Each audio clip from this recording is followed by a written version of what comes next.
point. Les webinaires programmés se retrouvent sur notre page internet de webinaires. Voilà, je passe la parole maintenant à notre experte Anne de Beer. Anne de Beer a plus de 20 ans d'expérience en formation dans le domaine du management, des équipes, de la gestion du changement et du développement personnel. Elle a ainsi acquis une grande expérience dans le développement de parcours de formation ainsi que de leur animation. Elle travaille avec des top leaders ainsi que des middle managers. Elle croit en la pertinence des actions de formation couplées au coaching et l'a déjà régulièrement pratiquée. Après 24 ans dans le développement chez Solvay, elle a créé Latéral, sa société de formation, coaching d'équipe et gestion du changement. Bonne formation et à bientôt.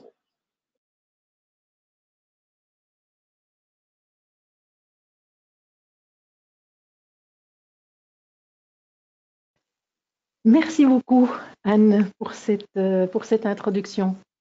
Je suis vraiment ravie de commencer ce webinaire avec vous.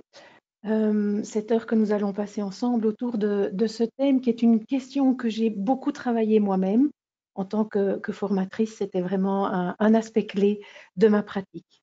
Alors Anne m'a déjà présenté, donc merci beaucoup. Donc une pratique de formatrice, de coach. J'ai travaillé en entreprise, je suis indépendante maintenant et voilà, j'ai le plaisir d'exercer plusieurs métiers. Je suis aussi ici donc avec Anne, mais aussi avec Alexandre qui gère tout l'aspect technique et je l'en remercie parce que c'est très agréable et confortable de pouvoir compter sur l'équipe. Donc, merci beaucoup. Alors, je vous ai préparé en effet quelques informations, quelques questions et n'hésitez pas, comme Anne l'a dit, à poser également vos questions au fur et à mesure de l'heure. De temps en temps, je vérifierai s'il y a des questions et je ferai de mon mieux pour y répondre. Plus ce sera interactif, plus ce sera intéressant. Voilà ce que je crois et ce à quoi je vous invite. Voilà. Alors, je me suis présentée et donc en quelques mots, juste en une réponse, ça m'intéresserait de savoir quel est votre rôle.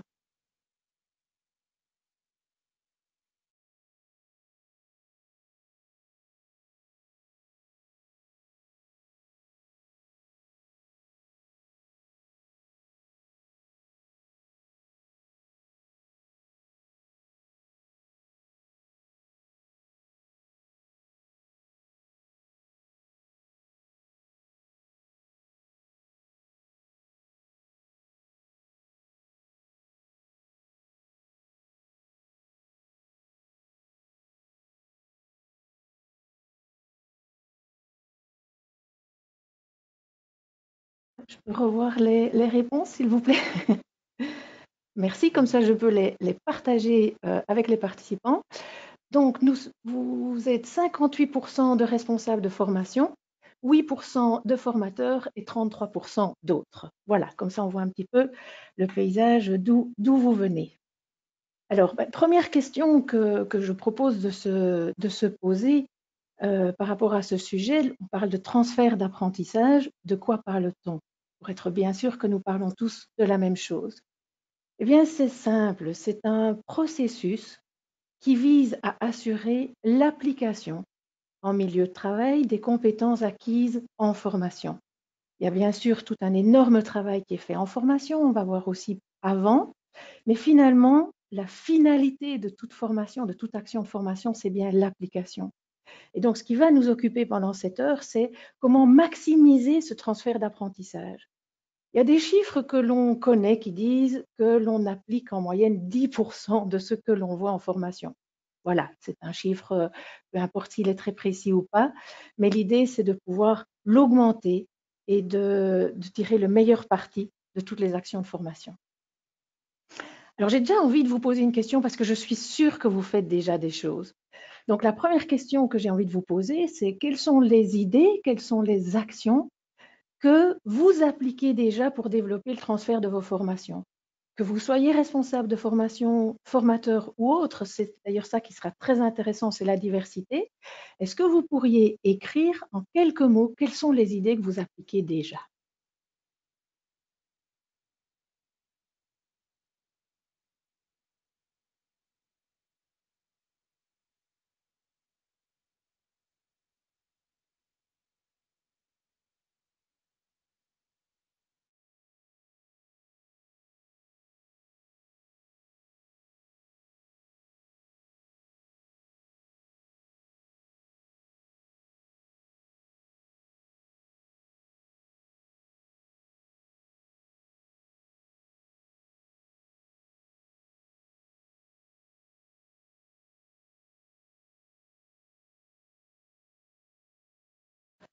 Ok, donc je partage avec vous les idées qui sont déjà... Merci beaucoup pour toutes vos idées, je les partage.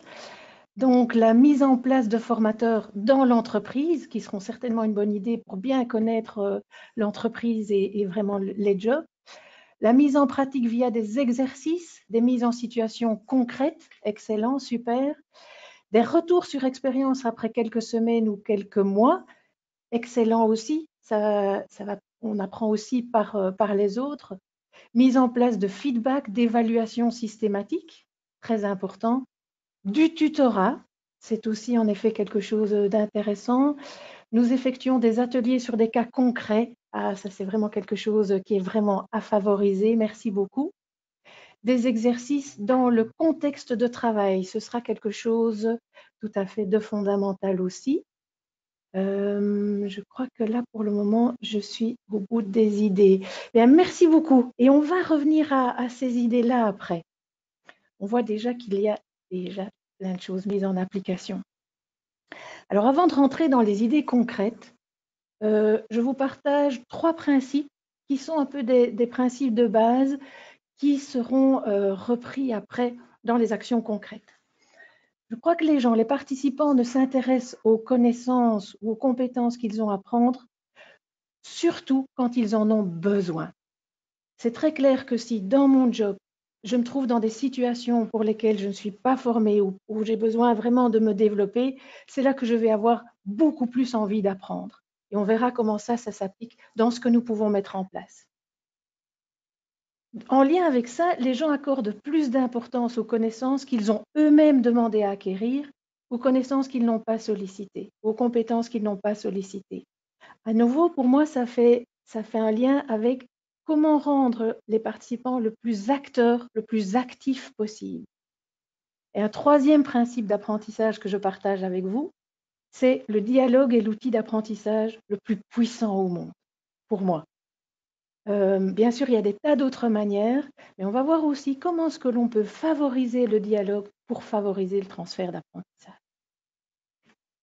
Quelques clés maintenant pour assurer le transfert. Que nous soyons responsables de formation, que nous soyons formateurs, que nous soyons responsables de participants ou que nous soyons participants, pour moi, considérer que la finalité de la formation est le transfert et non la formation elle-même est clé. Je crois que nous n'allons pas préparer la formation en tant que formateur de la même façon si nous pensons en permanence que finalement, ce qui est le plus important, c'est la pratique après. Nous n'allons pas préparer les exercices, nous n'allons pas faire le choix des méthodes pédagogiques de la même façon. Donc, c'est pour moi d'abord un état d'esprit de penser d'abord au transfert et en fonction du transfert, qu'est-ce que nous allons mettre en place avant, pendant ou après la formation. Ça, c'est une première clé. Une deuxième clé, c'est de considérer que notre mission, à nouveau, qui que nous soyons, est d'amener les apprenants à être autonomes dans leur manière de faire. Donc, maximiser le temps que nous pourrons avoir en formation pour aller le plus loin possible dans l'autonomie. Plus les personnes pourront être autonomes déjà dans les formations, plus le transfert leur sera facilité. Troisième clé, le transfert visé est celui d'un savoir agir et non de connaissances. Donc, pas uniquement des choses que l'on apprend dans la tête, c'est nécessaire au développement de la compétence. Mais ici, je crois que pour favoriser le transfert, il faut bien être centré aussi sur de l'agir, sur comment je fais les choses, bien sûr du savoir-être également. Voilà, je ne sais pas s'il y a des questions à ce stade-ci. Non, ok, merci. N'hésitez pas. Si vous n'êtes pas d'accord aussi, je trouve ça aussi très intéressant, donc n'hésitez pas à le mettre. Je ne prétends pas avoir la science infuse et je serai très content de discuter de certains points avec vous. Alors, question évidemment, j'y ai déjà donné un hint pour ça, mais est-ce que c'est uniquement le participant à une formation qui peut agir pour le transfert d'apprentissage?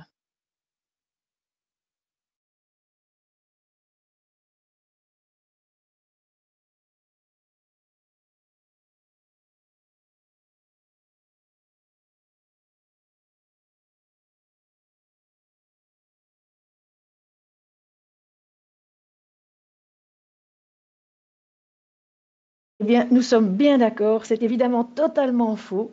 Et il y a à minima, mais peut-être voyez-vous encore d'autres personnes, mais il y a le participant lui-même, le responsable du participant, le formateur et le ou la responsable de formation, qui bien sûr, c'est le ou la chaque fois d'ailleurs, qui ont des rôles clés à jouer. Et c'est important aussi de se dire que finalement, c'est une multitude d'acteurs qui peuvent favoriser le transfert d'apprentissage. Autre question, vrai ou faux, le transfert d'apprentissage concerne uniquement l'après-formation. Qu'en dites-vous?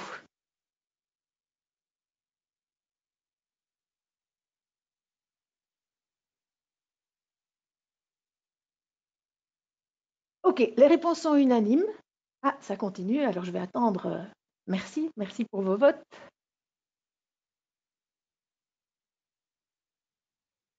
Bien, vous êtes déjà 80% à avoir voté et je vois que c'est unanime. 100% d'entre vous pensent en effet que c'est faux et vous avez bien raison. Il y a déjà des éléments que vous pouvez mettre en œuvre avant la formation, des éléments pendant la formation et des éléments après la formation. Et ce que je vous propose maintenant, c'est de combiner finalement les deux informations que nous venons de voir dans ce type de tableau. Chacun des acteurs peut mettre en place certaines actions avant la formation, pendant la formation et après la formation. Et nous allons aller un petit peu plus en détail sur chacun des éléments. On va commencer avec le participant lui-même. Alors, vous aviez déjà donné quelques éléments, mais je vous pose une question un peu plus précise que tout à l'heure. Qu'est-ce que le participant peut mettre en œuvre pour faciliter son transfert d'apprentissage, que ce soit avant la formation, pendant la formation ou après la formation? Qu'est-ce que lui-même peut faire? Des choses que vous avez déjà expérimentées, que vous pouvez partager, ou des idées qui vous viennent maintenant. Voilà, je serais très contente de lire vos idées.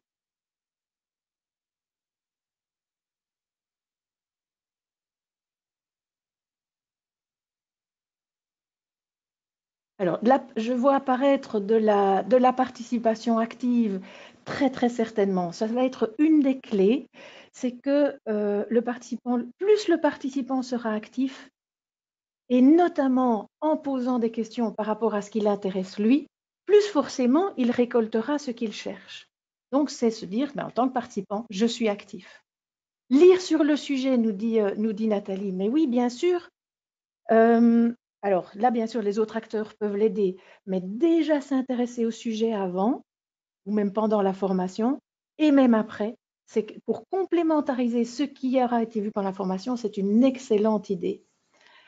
Alors, implication, je vois comme participant avant la formation, réfléchir à ce que la formation va... Je n'ai pas la fin de la phrase, est-ce que vous pouvez m'aider par rapport à ça? Oui, merci. Réfléchir à ce que la formation va apporter. Merci, merci Anne. Oui, et ça, merci beaucoup. Je vois que les idées clés sont déjà là. Ce sera un des points sur lesquels je vais revenir, c'est avant la formation se poser en effet la question, qu'est-ce que je cherche? C'est en lien avec une autre idée, mesurer son besoin en formation, tout à fait, cibler ses attentes et ses objectifs. Envoyer un questionnaire sur les attentes de la formation aux participants et donc, puisque nous travaillons avec le participant, ce sera que le participant prenne soin de répondre à cela. Et veiller à une mise en pratique réelle après la formation, nous dit Thierry. En effet, c'est de sa responsabilité. Et je crois que c'est clé que de plus en plus, nous rentrions dans ce que nous appelons des cultures d'apprentissage dans nos organisations, c'est de se rendre compte de la responsabilité que j'ai en tant que participant. Donc, merci beaucoup pour toutes ces idées. Vous me facilitez la tâche. Certaines, je vais les reprendre dans ce que vous allez voir. Donc, l'enjeu pour moi, par rapport au participant lui-même, c'est de gagner son engagement et vraiment qu'il soit acteur, comme je l'ai déjà dit. Donc, vous avez parlé de préparation, de récolte des besoins et d'attentes. Je l'ai synthétisé dans 3 questions. Il y en a sûrement d'autres, mais 3 questions. Qu'est-ce que je recherche dans cette formation? quelles sont les situations concrètes de mon job que je cherche à améliorer grâce à la formation. Donc, j'imagine, je suis responsable de formation, par exemple, je vais à une formation pour améliorer ma pratique de responsable de formation, et c'est de me dire quelles sont les situations concrètes dans lesquelles je recherche de la compétence. Est-ce que j'ai besoin d'augmenter ma compétence pour réaliser un plan de formation, pour justement favoriser le transfert, ou pour être bien aligné avec la stratégie de mon entreprise? Ce sont des questions qui sont intéressantes à me poser. J'observe vraiment en tant que formatrice que plus les participants se sont posés ces questions-là avant, plus ils me posent des questions pertinentes qui déjà ont un lien avec l'application. Donc c'est vraiment un élément clé. Et alors un troisième, qui est peut-être plus nouveau, c'est qu'ils se posent la question, que puis-je apporter dans la formation? Et ceci est en lien pour moi avec le fait d'être acteur. C'est très rare qu'un participant arrive complètement vierge, nouveau par rapport au sujet de la formation. Il a des éléments à apporter, de l'expérience, ces questions bien sûr, mais aussi de l'expérience. Les participants apprennent énormément par l'échange entre eux. Et donc, pouvoir se dire, qu'est-ce que j'ai déjà expérimenté? Quelles sont mes forces par rapport au sujet? Bien sûr, j'ai des choses à apprendre, mais quelles sont aussi mes forces? Et donc, que puis-je apporter dans la formation? C'est une question très intéressante aussi que les participants peuvent se poser. Alors, j'y reviens, excusez-moi, j'y reviendrai lorsqu'on parlera du responsable, mais c'est aussi quelque chose qui est très intéressant de discuter avec son responsable. Alors, vous l'avez dit, vous avez parlé d'implication, vous avez parlé de participation active, c'est être actif, poser des questions et en permanence me dire en quoi ce que je découvre, ce que j'explore, ce que je travaille dans la formation va m'aider dans mon job. Parce que finalement, soit je sais, soit je ne sais pas. Et j'apprends des choses nouvelles. Si je sais déjà certaines choses, je dois reconfigurer ce que je sais par rapport à ce que j'apprends et par rapport à ma situation professionnelle. C'est tout un travail, en fait, cette construction progressive pour intégrer ce que j'apprends.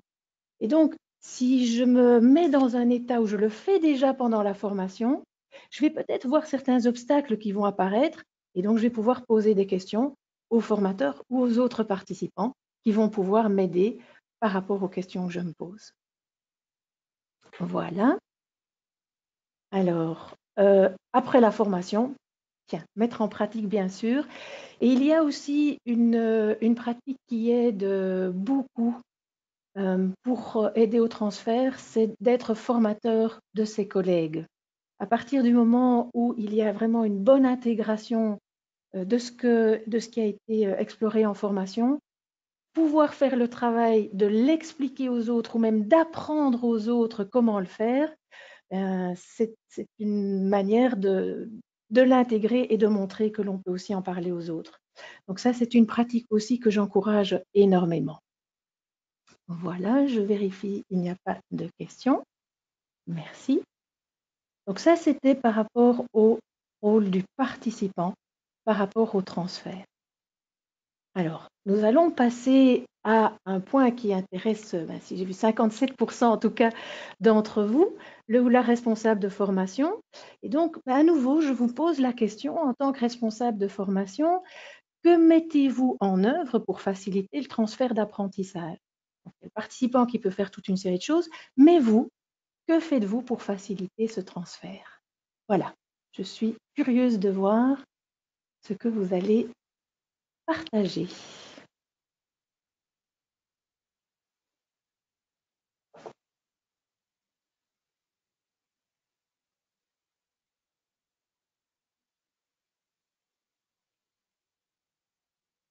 Super, les premières idées arrivent. Alors, je vous les partage. Je découvre la sélection du public cible. Alors, je vous remercie parce que je vais pouvoir enrichir ma présentation aussi parce qu'il y a des idées que je n'ai pas encore mises. Donc, je suis comblée par de nouvelles idées. Et bien entendu, qu'avoir les bonnes personnes au bon endroit, c'est aussi clé pour le transfert. Alors, rendre la formation interactive, c'est vrai soit en tant que responsable de formation, vous êtes peut-être des formateurs vous-même, et donc il y a rendre la formation interactive, ou en tant que responsable de formation, mais bien sûr, vous rencontrez les formateurs et vous pouvez le demander. La clarification des objectifs. C'est très, très important aussi de pouvoir faire aux participants pour qu'ils sachent très précisément à quoi vont-ils participer. Pour qu'ils se posent les bonnes questions, les participants, il faut que ce soit très clair ce à quoi ils vont participer. Excellente idée que je vais rajouter aussi. Merci. Utiliser un langage adapté à l'apprenant. Merci beaucoup pour cette idée. Nous avons chacun notre langage, nous avons chacun oui, notre vocabulaire.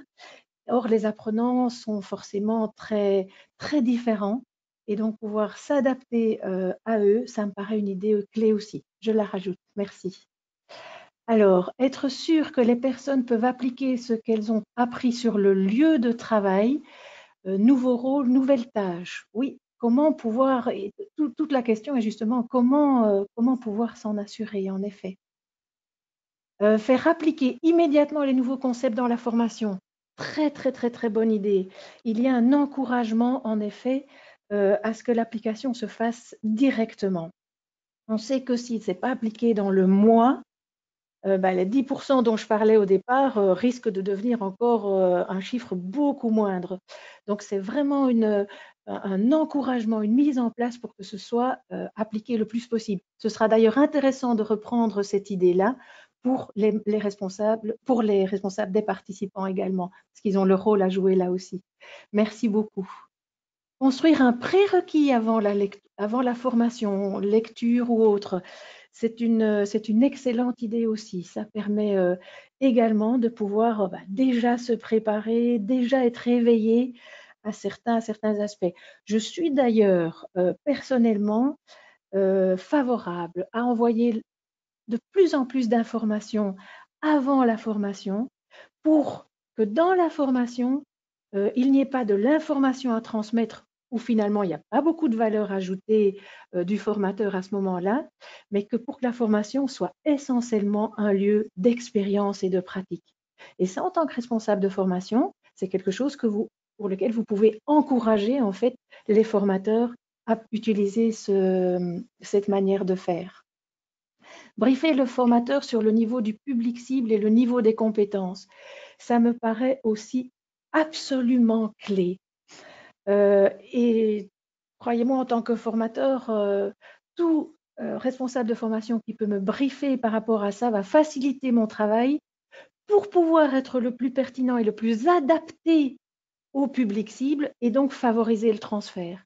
Donc oui, en tant que responsable de formation, prenez ce temps avec les formateurs, ce qui veut dire prenez aussi ce temps de bien connaître votre public et leurs besoins. Excellent. Alors, co-créer des outils avec les participants. Oui, excellent, excellent. Ne pas amener, merci Jérôme, ne pas amener du entre guillemets tout cuit, mais plus les participants seront dans la co-création d'outils qu'ils pourront utiliser, mais plus forcément ils vont créer des outils qui leur seront utiles. Je ne me vois pas co-créer quelque chose en tant que participant que je ne pourrai pas utiliser. Excellente idée, merci. Faire un retour plusieurs semaines après, tout à fait aussi, c'est clé. Du mentoring, et ça, j'y reviendrai aussi un peu plus loin pendant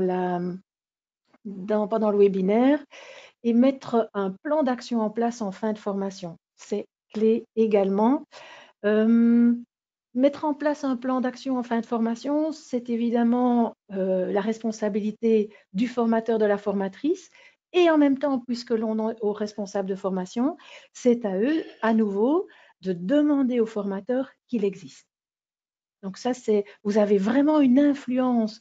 On voit dans beaucoup d'idées qu'il y a une influence de la part du responsable de formation vis-à-vis, entre autres, des formateurs pour leur demander, pour leur donner de l'information, mais aussi pour leur demander que la formation applique certains principes pédagogiques. Merci beaucoup. Alors, à nouveau, je vais pouvoir rajouter beaucoup de choses de vos idées. Qu'est-ce que je vous partage?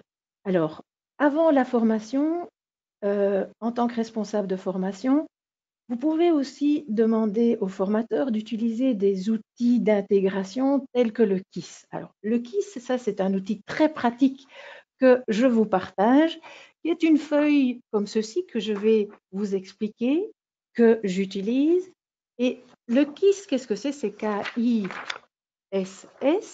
Le K, c'est le cas de qui? Donc, pardon, je reprends. Cette feuille, je la donne aux participants en début de formation. Et je leur dis, c'est une feuille qui est là pour aider au transfert d'apprentissage. Toute idée concrète liée à votre job, mettez-la sur cette feuille. C'est une feuille pour vous. Je ne vais pas la reprendre, personne ne va la reprendre. C'est vraiment un outil pour vous. Et qu'est-ce qu'on trouve? Le cas de qui? C'est le participant va mettre là toutes ses idées de ce qu'il continue. Peut-être va-t-il découvrir qu'il fait déjà certaines choses qu'il découvre en formation et qu'il se dit, mais en fait, c'est une excellente chose ce que je fais et je vais le continuer. C'est une très bonne chose aussi pour le participant de se rendre compte qu'il fait déjà des choses. C'est très positif. Le I, c'est increase. Mais je le fais déjà, mais je me rends compte que c'est vraiment, vraiment utile et que je pourrais le faire beaucoup plus et donc je vais le faire encore plus. Le premier S, c'est le S de stop, ce que j'arrête.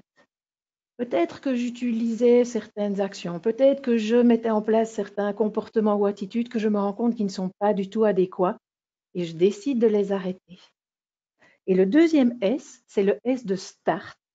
Et ça, c'est ce que je commence. Il y a peut-être des choses auxquelles je n'avais encore pas du tout pensé.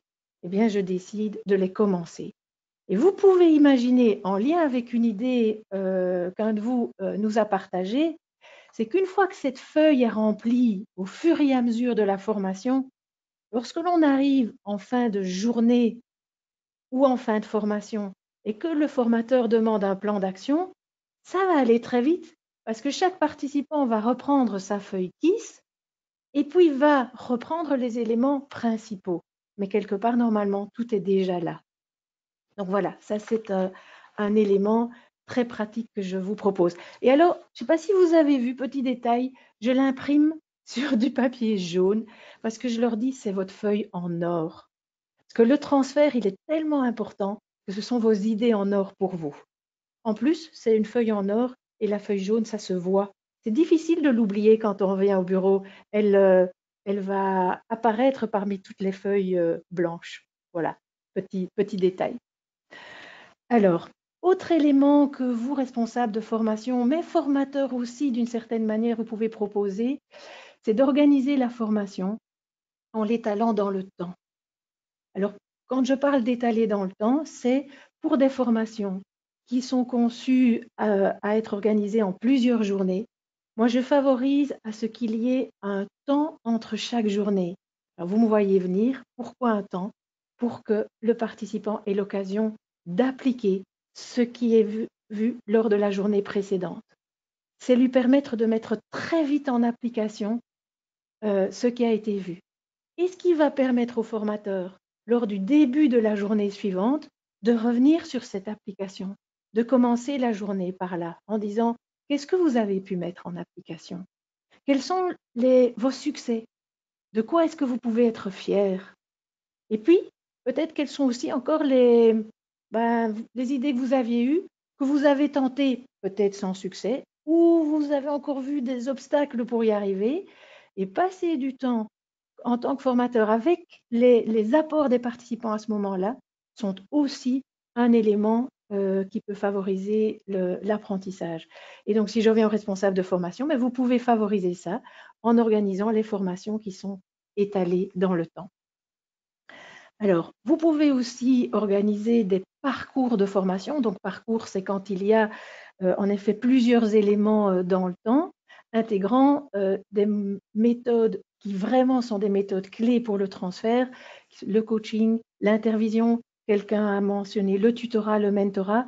Je vais revenir plus loin dans la présentation pour faire un zoom sur ces méthodes-là. Mais à nouveau, en tant que responsable de formation, ce sont des éléments sur lesquels vous pouvez soit demander à vos formateurs de les utiliser ou en tout cas les interpeller sur la question. Là, c'est plutôt des choses qui peuvent être en lien avec les formateurs. Ce que vous pouvez faire également, c'est informer le responsable hiérarchique sur son rôle dans le transfert de la formation. Il y a une recherche qui a été faite à Sherbrooke par M. Roussel il y a quelques années qui a étudié ce sujet, et d'ailleurs je m'en suis bien inspirée, donc merci à lui, et qui a mis en évidence cette recherche que le responsable hiérarchique, et on va y venir après, a un rôle clé dans ce transfert.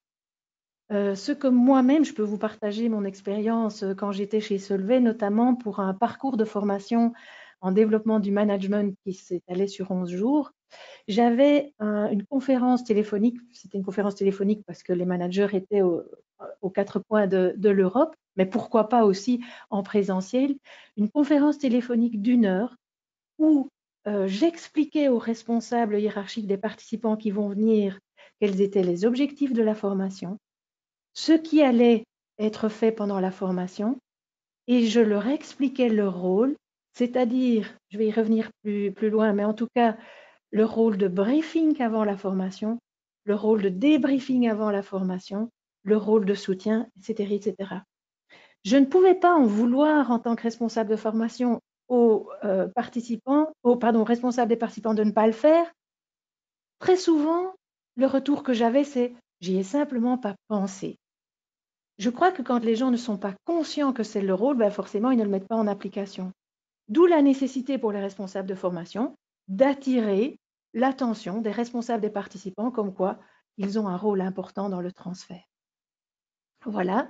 Et vous l'aviez dit vous-même, concevoir une procédure de formation qui intègre l'analyse des besoins, puisque l'analyse des besoins est en effet fondamentale pour déjà bien se préparer à la formation elle-même. Voilà, pour le responsable de formation. Donc, merci pour vos idées, avec quelques idées complémentaires ici. Nous voilà déjà avec 2 acteurs pour lesquels nous avons bien approfondi ce qui peut être fait.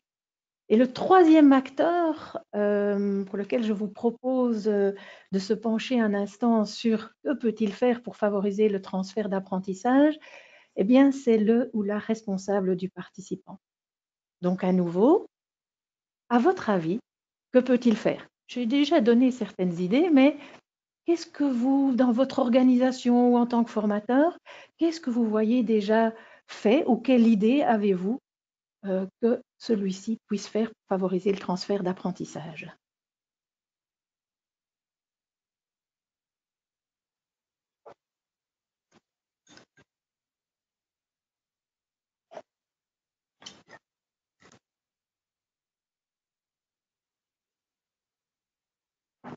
Voilà, premières idées super qui arrivent, merci beaucoup. Alors, la première idée que je vous partage, merci Axel, c'est laisser le temps de participer à la formation. Oui, ça c'est vraiment, vraiment clé. Quoi de plus ennuyeux et vraiment, ben oui, contre-productif que je me suis préparée, tout est prêt et puis finalement, ah, il y a une urgence. Non, à partir du moment où on rentre dans ce parcours de formation, dans cet investissement, eh bien, le responsable du participant, c'est important qu'il laisse le temps de participer. Des missions où ils doivent appliquer les acquis. Excellent. Excellent. À partir du moment où le responsable a bien compris finalement quels sont les objectifs et en quoi ça peut être utile pour le job du participant, s'il donne des missions concrètes qui vont permettre aux participants d'appliquer et de faire des expériences de ce qui a été appris en formation, c'est tout à fait idéal. Excellente idée. Assurer un suivi, bien entendu. Alors, signer un contrat qui assure la participation active des personnes au parcours. Ok, signer un contrat qui est vraiment, alors du coup, j'imagine, Thierry pourrait nous en parler, mais qui, pour moi, ce que ça me fait penser, ça me fait penser à l'engagement. Et je crois qu'il y a une idée d'engagement derrière aussi tout ça, c'est très intéressant. Fournir un délivrable avec les compétences acquises, oui, tout à fait, merci. Tout simplement lui demander, oui, comment s'est passée la formation et lui proposer de faire un mini résumé lors de la prochaine réunion d'équipe. Oui, combien de participants je rencontre en formation et à qui je pose la question, est-ce que tu as eu un contact avec ton responsable et qui me dit non. Je trouve ça, personnellement, je trouve ça un petit peu triste qu'il n'y ait pas d'intérêt de la part de responsable du participant par rapport à ce qui s'est passé en formation. Donc oui, vraiment demander comment ça s'est passé et excellent de demander de faire un mini résumé. Ça valorise aussi le participant et ça l'encourage d'appliquer. À partir du moment où on doit en parler devant ses collègues, ça encourage aussi. Identifier les éventuels besoins en formation lors de l'évaluation, par exemple. Tout à fait. Se mettre donc au service de son collaborateur en disant un de mes rôles, c'est d'aider le développement de tes compétences, notamment en voyant quels besoins tu as en formation. Super. S'intéresser au contenu de la formation donnée et être disponible pour les participants. Oui, Sophie, merci beaucoup pour cette idée de disponibilité. Je sais que nous avons tous beaucoup à faire et en même temps, c'est vraiment clé, cette disponibilité. Merci. Et j'aime beaucoup aussi le mot s'intéresser, montrer de l'intérêt. C'est quelque chose qui manque dans nos organisations et c'est vraiment clé. Merci beaucoup. Un contrat, oui, l'engagement du N. Ah, intéressant. Non seulement l'engagement du collaborateur, mais l'engagement du N+1 et de la personne en connaissant les objectifs et le processus. J'imagine un contrat où chacun des parties prenantes s'engage et dit en quoi il s'engage. Excellent. Merci beaucoup pour toutes ces idées. Alors, le responsable avant la formation, pour peu que ce soit une formation que le participant n'a pas choisie, ce qui existe. Parfois, il y a des formations collectives qui sont nécessaires pour un nouvel outil ou autre. C'est très important de donner du sens, de dire pourquoi cette formation existe. Alors, vous vous souvenez, lorsque j'ai parlé du participant et de sa préparation, il y avait 3 questions clés qui étaient intéressantes à ce qu'il se pose. Eh bien, c'est intéressant qu'il puisse se poser aussi avec le responsable et que le responsable puisse être un peu un coach du collaborateur dans ce questionnement de préparation. Alors, je rebondis sur l'intérêt, il y a aussi de l'encouragement du collaborateur et lui donner du soutien. Je crois qu'on a tous déjà expérimenté que essayer de nouvelles choses, c'est pas toujours confortable. On a peur de faire des erreurs, ça va moins vite, on est peut-être moins productif ou rentable, et donc on peut avoir certaines peurs d'appliquer certaines choses. Et là, le soutien en fait du responsable, du participant est clé, de l'encouragement. Lui permettre de faire des erreurs, lui dire de temps en temps, tiens, qu'est-ce que tu as appris, qu'est-ce que tu as mis en place, sont des éléments clés aussi par rapport au transfert. Après la formation, faire un débriefing, l'une d'entre vous l'avait évoqué, c'est donc s'intéresser à ce qui s'est passé. Non seulement qu'as-tu appris, et c'est important de savoir ce que la personne a appris, mais j'insiste sur que vas-tu mettre en application. Et question aussi qui peut être intéressante pour le responsable à poser à son collaborateur ou à sa collaboratrice, c'est en quoi as-tu besoin de moi pour appliquer ce que tu as appris? Et on serait étonné en tant que responsable à ce moment-là de ce qui peut sortir de cette question-là. C'est aussi se mettre en disponibilité par rapport à son collaborateur. Donc, accompagner le collaborateur dans son application, parfois très concrètement, en l'aidant concrètement à faire certaines choses, lui permettre de faire des erreurs, encourager son collaborateur, lui donner du soutien, reconnaître les nouvelles compétences. Une fois, j'ai beaucoup évoqué le fait de l'expérience, de cette période qui peut être aussi enthousiasmante, pas seulement difficile, mais enthousiasmante. Et c'est aussi important, une fois que c'est acquis, qu'il y ait comme une reconnaissance, et bravo. C'était quelque chose il y a quelques semaines, c'était pas encore facile pour toi, et maintenant c'est acquis. Le reconnaître, et possible aussi. Alors il y avait l'idée en effet de donner de l'information, un mini résumé aux collègues. On peut aussi aller jusqu'à demander de former des collègues. Voilà. Et nous arrivons au dernier et non des moindres acteurs, le ou la formateur ou formatrice. Et donc, mais voilà, quelles sont toutes vos idées pour pour faciliter le transfert d'apprentissage des formations. Donc, quelles sont les idées que vous avez par rapport à cela?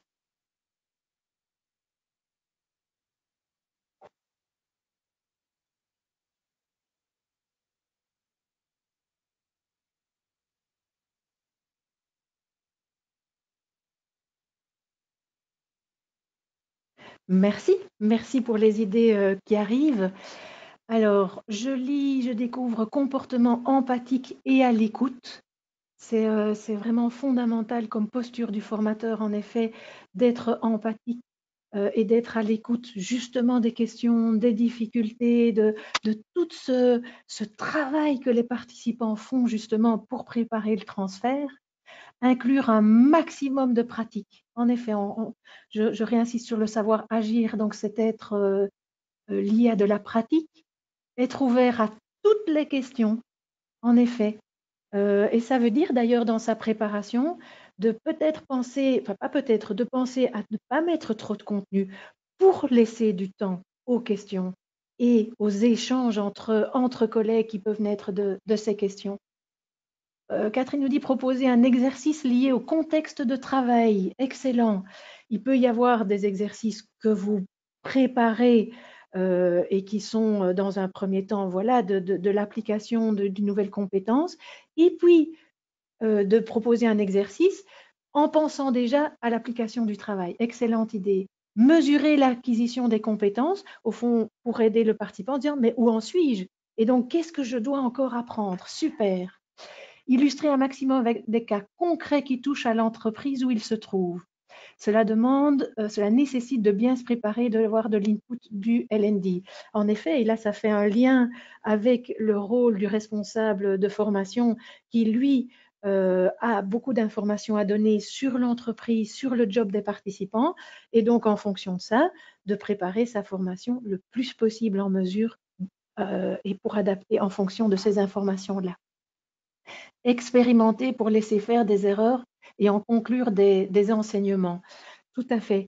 J'assistais hier à une conférence très intéressante de chercheurs de l'université de Sherbrooke qui parlaient en fait de participants qui devaient utiliser un nouveau logiciel, et un logiciel qui était en contact avec des clients et qui disait c'est très stressant finalement de mettre en application alors qu'il pourra y avoir des implications pour les clients. Et donc, mais je fais un lien avec cette idée ici, et de dire au maximum je peux l'utiliser sans impact direct dans mon travail, mais va faire que je serai beaucoup plus à l'aise, bien sûr, quand je l'utiliserai directement dans le travail. Introduire des moments de réflexion pendant la formation pour les participants, excellent. Des moments où ils peuvent seuls réfléchir à ce qu'ils apprennent et peut-être aussi à échanger avec un père. Super. Être capable de s'adapter avec des pratiques utilisées sur le terrain et qui ne correspondent pas au module établi. Oui, pouvoir se dire, bien sûr, j'ai préparé certaines choses, et si je sens, si je vois, si je découvre que ce n'est pas adéquat par rapport aux besoins des participants, ben, en toute humilité, pouvoir changer, pouvoir s'adapter. Je crois que ça fait partie aussi du formateur excellent.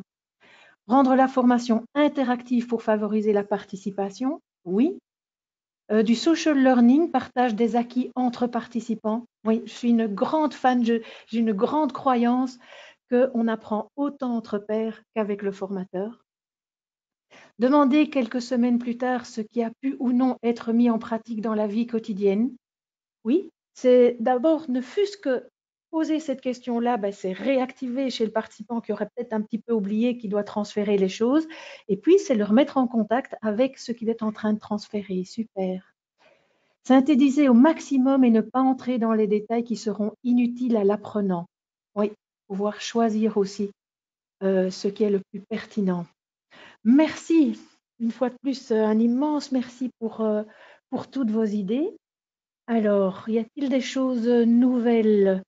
Prise de connaissance des participants et de leur contexte et adapter sa formation, vous l'avez dit, et sans doute de façon beaucoup plus précise qu'ici. Donc, c'est super. Il y a encore une idée qui est arrivée, synthétiser stimuler et faciliter un growth mindset. Exemple, feedback direct après la formation, sharing, partager les acquis. Super, merci. Alors, construire sa formation donc pour le formateur en pensant que le transfert est la finalité de celle-ci. Quand j'ai découvert ceci, ça a vraiment eu un impact sur ma préparation. C'est vraiment imaginer les exercices, le minimum que je dois donner en termes d'information par rapport à ce qu'ils auront besoin après la formation. Alors, pendant la formation, vous l'avez dit, les mises en situation, la pratique, favoriser les échanges entre les participants, utiliser des outils d'intégration tels que la feuille KISS, mais vous avez sûrement aussi vos outils, encourager les plans d'action à la fin de la formation. Ça veut dire aussi gérer son temps pour que ce ne soit pas dans le rush des 5 dernières minutes, mais pour que le participant ait un véritable temps de réflexion et de conception de son plan d'action. Ça peut être intéressant aussi de partager son plan d'action avec quelqu'un qui peut lui donner un feedback. Ça permet aussi de l'ancrer. Alors, utiliser un contrat d'apprentissage, je vais y revenir juste après, et mettre en place des méthodes comme le coaching, l'intervision.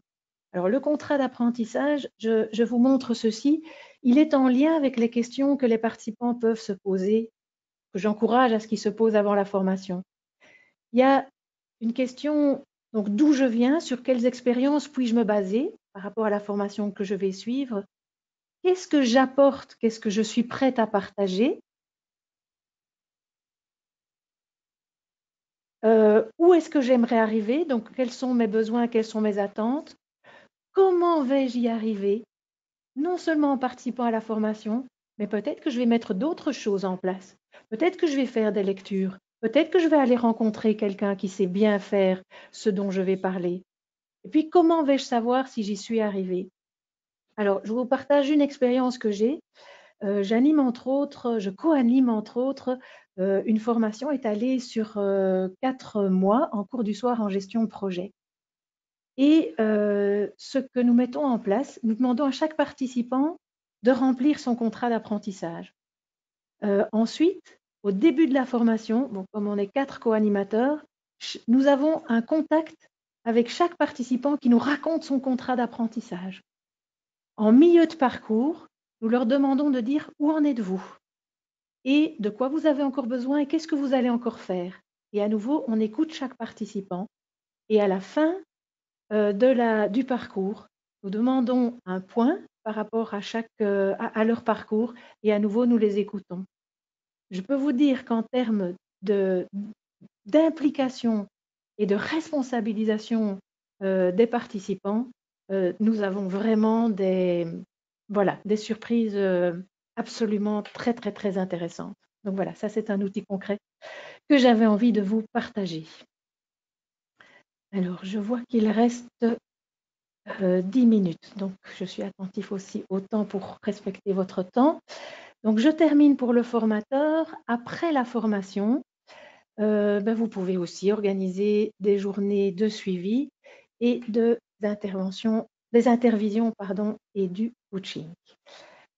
Et du mentorat, comme vous l'avez déjà partagé.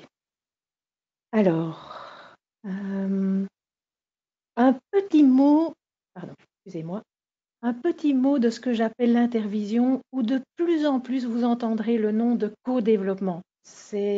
Pour moi, ça regroupe la même méthode.